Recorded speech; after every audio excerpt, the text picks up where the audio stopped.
Coach, Yes. the floor is yours. Thank you. It's an honor to be here, on behalf of Coach Rule and the rest of our Baylor coaching staff. I mean, we're just so honored, to be here, to be able to play in the Sugar Bowl. We're very blessed, to have players who have worked extremely hard this year, to get to this point. And, obviously we're excited to play a great SEC team in the, Georgia Bulldogs. And, we're hoping to put on a good show on Wednesday, of course. Questions for Coach? Let's start out on the left side on the front row. Hey, Coach John J. Rogers, TexasFootball.com. Right now, where is Charlie at health-wise, and how do you kind of plan on managing that situation heading into the game? Charlie's all ready to go. I mean, he's had a great, 5 or 6 days back to practice. He's a tremendous leader for us. Has been for the last 3 years, and he's excited to play in the football game. He's sharp. Like I said, ready to go, and we're expecting a big game out of him. As the leader of our offense.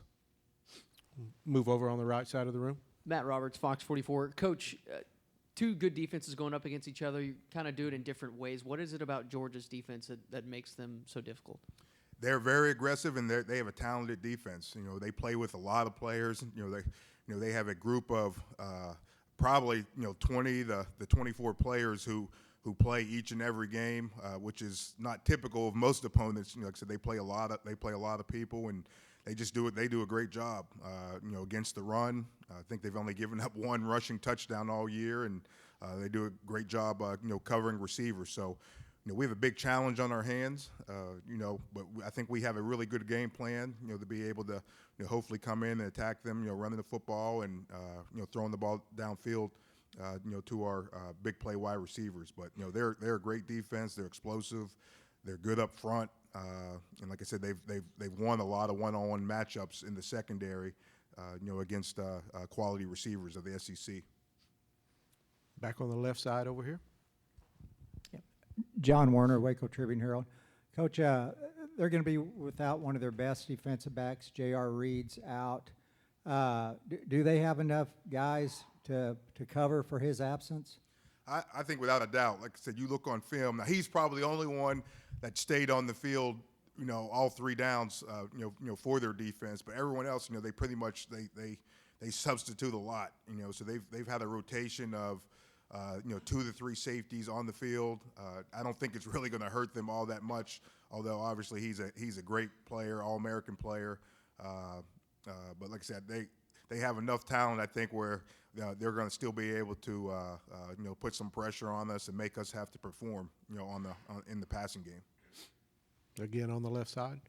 Sam Blum with the Dallas Morning News. I'm curious, with all these reports about Matt Rule, being an interesting candidate for NFL teams, how does that impact you as an assistant coach? Obviously, when a head coach might go somewhere, it impacts the assistant coaches in their lives so much too.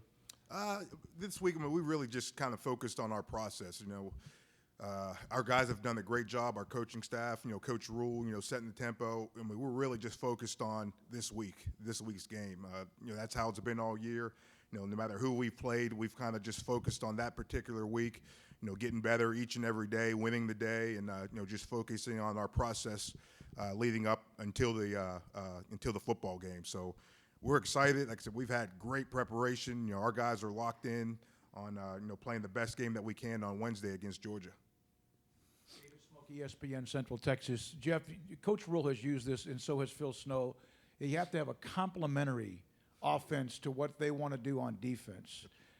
How does that work, and does that ever keep you from wanting to put your foot on the gas and going full throttle? I think that's one of the great things we've done all year. We've played complementary football.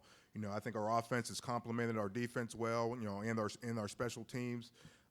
We go into each week with a specific game plan on how we're going to win the football game, not necessarily how we're going to get 500, 600 yards of offense. So some particular games, we need to run the ball a little bit more and keep their offense off the field. Some particular games, we feel we need to open it up and have them score more points. So each and every week is different.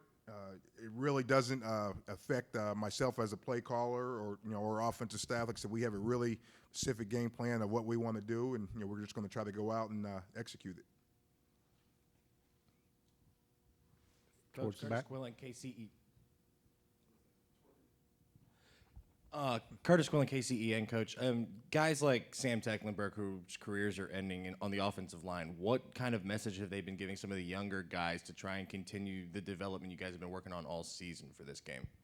Yeah, well, it's great. That's one of the best things about being in a bowl game and playing in January. We've had a lot of extra practices where we've gotten a chance to get all of our younger guys, extra reps and, to prepare for the future. Those guys are our future, and, so we've done a lot of scrimmages with our younger guys, after we've gotten our work done, for the bowl game, and, so they've gotten a chance to get some extra reps and, learn our offense and defensive schemes a little bit more and to get ready for next year. We've talked about next year for those guys.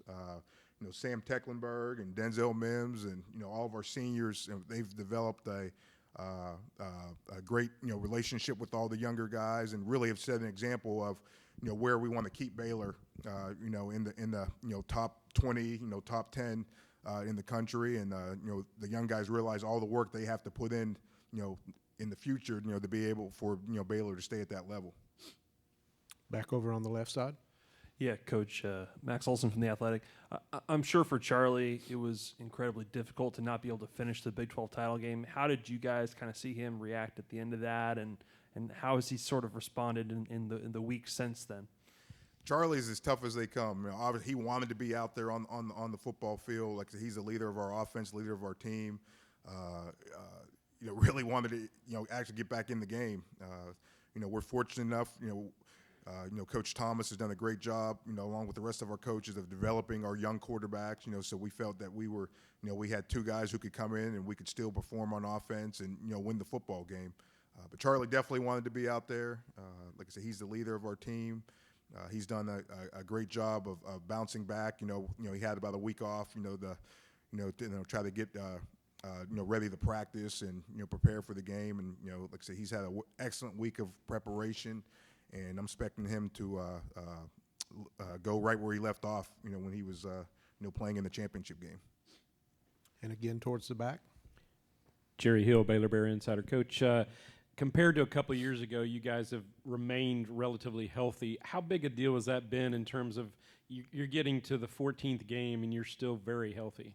Yeah, it's been unbelievable. Our strength coach staff, all of our nutritionists, all of our sports science, people who work with our players, they've done an excellent job of keeping us on track and keeping us healthy and making sure we're practicing the proper amount, so that we can have success at the end of the year. I think it's very important, if you're going to play in a game like this, that you're healthy and guys are ready to go. And like I said, our support staff, with our strength staff and our sports science.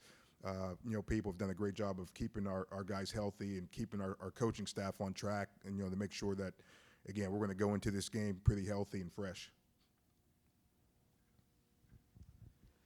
Coach, heading into this game, this stage, the Sugar Bowl, what does Baylor have to gain from this game, and what's the level of motivation like around the team heading in?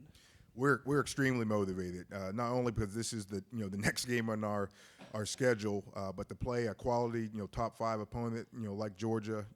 We're extremely motivated, and like I said, want to go out and perform well in all 3 phases of the football game. So I think it's a huge game for Baylor Nation. We know what's at stake. If we're fortunate enough to go out and be Sugar Bowl champions, that would cap off a great year.